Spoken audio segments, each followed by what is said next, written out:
Hi guys, welcome back to my channel. This is Simran and welcoming you all to my channel Simran's Vlog. तो guys मैंने कुछ दिन पहले अपने community post में एक पोस्ट डाला था कि आप लोग किस वीडियो पे मेरा नेक्स्ट वीडियो चाहते हैं. तो many of you have commented on AIIMS Rishikesh like कि एम्स ऋषिकेश पे वीडियो चाहिए. बट मेजॉरिटी ऑफ पीपल कि आप लोगों ने वोट किया था कि हम लोग को नीट स्ट्रैटेजीज लाइक नीट 2021 कि क्या फॉलो करें नीट में और कैसे पढ़ना चाहिए, लास्ट कुछ दिन की स्ट्रैटेजीज. और यस यही मतलब कि majority of people want me to make video on NEET strategies या फिर नीट के ऊपर प्रिपरेशन या फिर जो भी है नीट के ऊपर एवरीथिंग नीट.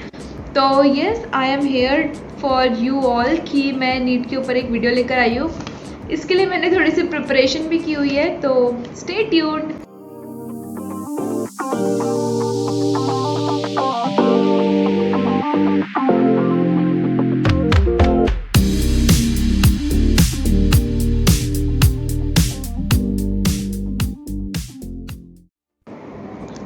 आई होप आप लोगों में से कुछ नीट एस्पिरेंट्स होंगे जो मेरी वीडियो अभी फ़िलहाल देख रहे होंगे दिस पॉइंट ऑफ टाइम पर. तो मैं आप लोगों को कुछ बताना चाहती हूँ गाइस कि जो नीट है हलवा नहीं है. प्लीज़ उसको जोक मत लीजिएगा. उसके लिए आप लोगों को बहुत मेहनत करनी होगी और कंसिस्टेंटली मेहनत करनी होगी. ऐसा नहीं है कि आप एक दो दिन में पढ़ के नीट क्रैक कर सकते हो. लाइक जैसे कि आप कॉलेजेस में या स्कूल में करते भी होंगे मे बी कि आपने कोई एग्ज़ाम कल है तो फुल नाइट पढ़ाई की और आप पास हो गए. बट नीट ऐसा नहीं है. नीट के लिए आपको मंथ्स देने होते हैं, ईयर्स देने होते हैं.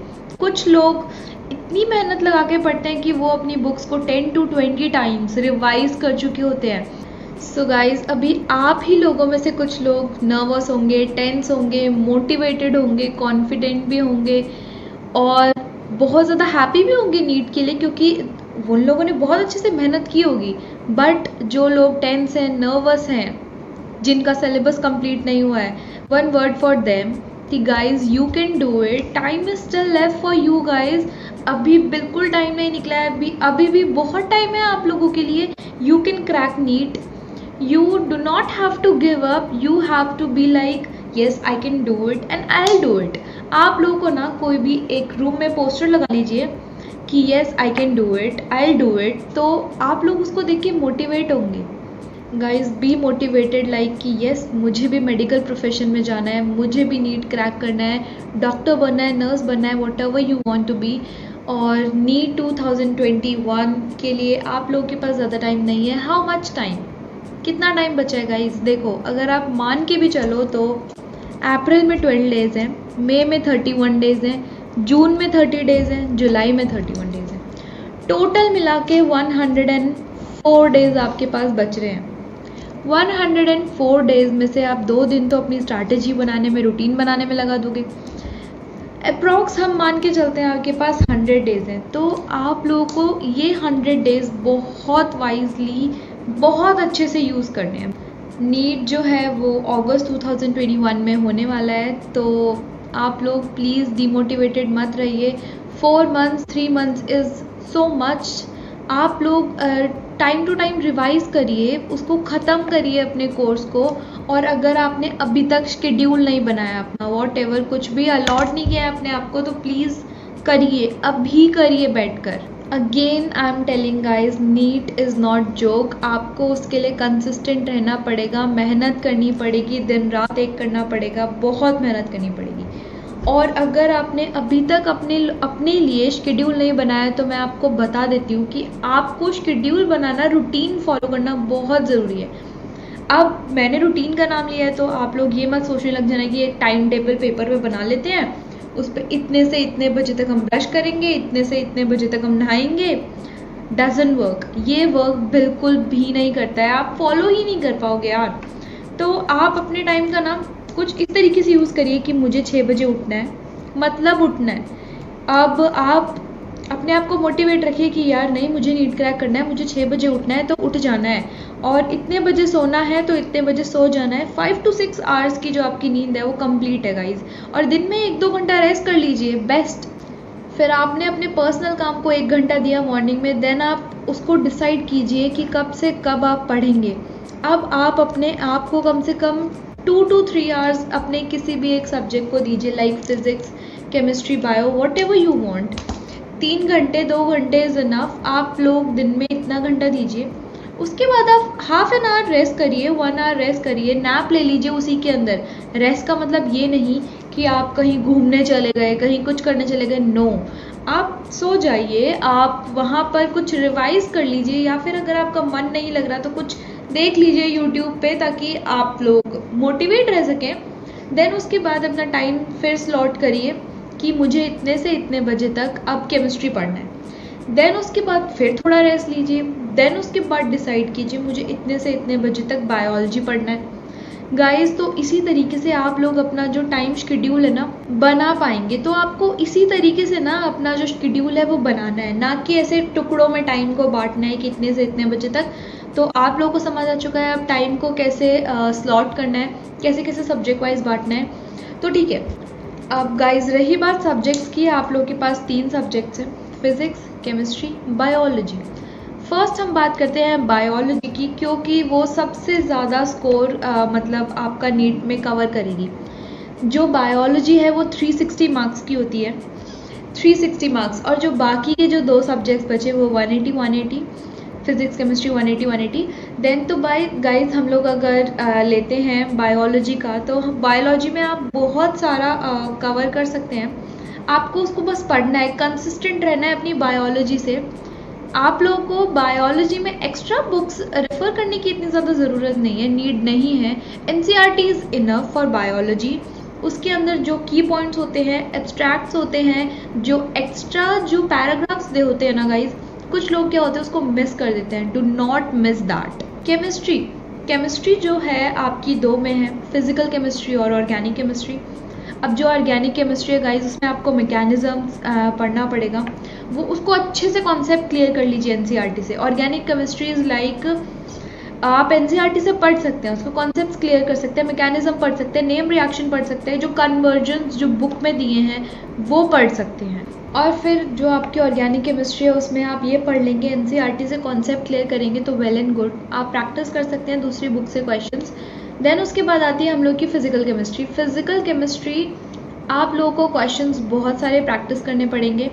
आप NCERT को इनफ नहीं कह सकते हो केमिस्ट्री के लिए, फिजिकल केमिस्ट्री के लिए, क्योंकि उसके अंदर बहुत सारे फॉर्मूलेज होंगे, वो होंगे जो आपको याद नहीं रहते। और उसके लिए आप क्या करो ना गाइज, आई सजेस्ट कि आप एक पेज में उसको लिख लीजिए फॉर्मूलेज को जो आपको नहीं आते, और उसको एक कहीं वॉल पे कहीं पे भी पेस्ट कर दीजिए कि आप सुबह उठते हैं, पानी पीते हैं, ब्रश करने जाते हैं, वॉशरूम जाते हैं, आप उसको देखेंगे तो आपको वो याद रहेगा, आप भूलेंगे नहीं उसको। और अब रही बात फिज़िक्स की गाइस, तो फिज़िक्स में आपको कॉन्सेप्ट क्लियर करने के लिए ऑब्वियसली NCERT मस्ट है। NCERT को आप एक बार ही ना मतलब कॉन्सेप्ट क्लियर कर लीजिए। उसके बाद आपको अगर अच्छे से याद हो गई है तो आपको दोबारा वो पढ़ने की ज़रूरत नहीं पड़ेगी, बट आपके कॉन्सेप्ट क्लियर होने चाहिए। अब कॉन्सेप्ट तो क्लियर हो गए हैं, अब क्वेश्चन कैसे प्रैक्टिस करें।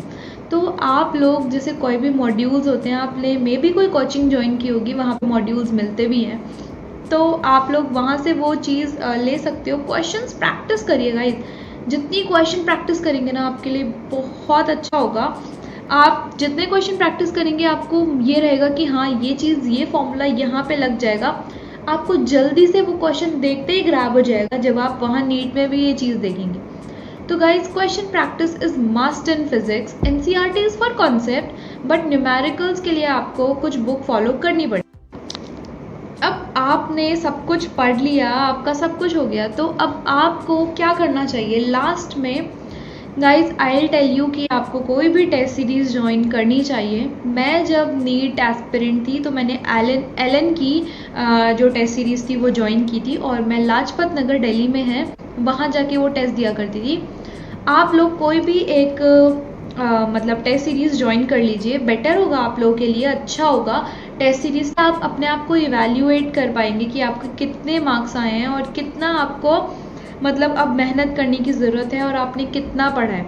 और जितना पढ़ते हैं उसको अच्छे से पढ़िए, हवा में मत उड़ाइए उसको, अच्छे से पढ़िए। और उस टेस्ट सीरीज़ से आपको आप अपने आप को पता चल जाएगा कि आप कितना पानी में हैं अभी और कितना पढ़ रहे हैं और कितना नहीं पढ़ रहे हैं। तो गाइज एट द लास्ट मैं आप लोगों से बस यही कहूँगी, it seems tough but it's not impossible.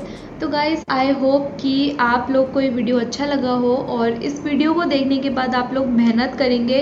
अब यूट्यूब इस वीडियो देखने के बाद बंद कर दीजिएगा और जाइएगा बस बुक्स अपने शेड्यूल बनाइएगा फर्स्ट और फिर अपने उस शेड्यूल को फॉलो करिएगा। और मुझे बताइए कमेंट बॉक्स में कि आपको कितना अच्छा लगा मेरा वीडियो और कितने मोटिवेटेड आप लोग हैं अपने नीट 2021 के लिए। कितने लोग डॉक्टर्स बनना चाहते हैं, कितने लोग वो वाइट एप्रन पहन के अपने मॉम डैड को प्राउड फील कराना चाहते हैं। तो guys let me know in the comment section below कि आपको कितना अच्छा लगा, कितने ज़्यादा मोटिवेटेड हो इस वीडियो को देखने के बाद नीट के लिए। अगर गाइज आप लोग अभी कुछ ये 2-3 महीने मेहनत कर लेते हैं ना तो आपको गिल्ट नहीं होगा। और जो गिल्ट होता है ना वो बहुत बहुत बुरी चीज़ होती है। गिल्ट रहकर आप लोग ये सोचेंगे कि मैं नहीं कर पाया, मैं नहीं कर पाई, बट आप अपनी फुल जब अपना 100% देंगे ना तो आप गिल्ट में नहीं रहेंगे। तो गिल्ट सबसे बुरी चीज़ है, आप अपने आप को गिल्ट फील करने बिल्कुल मत देना। मेहनत करिए और नीट क्रैक करिए। Eight the last thank you so much for watching this video. और प्लीज़ आप लोग अब वीडियो देख कर फूल बनना छोड़ दीजिए थंबनेल देखकर कि yes 3 days strategies, 3 month strategies, अब तो हम नीट क्रैक कर ही लेंगे। नो गाइस नो, ऐसा बिल्कुल पॉसिबल नहीं होता है। आप लोगों को अपना शेड्यूल, अपनी स्ट्रैटेजीज फॉलो करनी होती है। कोई भी आपको ऐसे शरबत मिला के नहीं दे देगा कि आप पी लो और बस नीट क्रैक कर जाओगे। नो, तो फूल बनना छोड़िए, मेहनत करना स्टार्ट कर दीजिए। At the last bye bye, take care. So best of luck to all the guys who are NEET aspirant 2021। Bye bye, best of luck.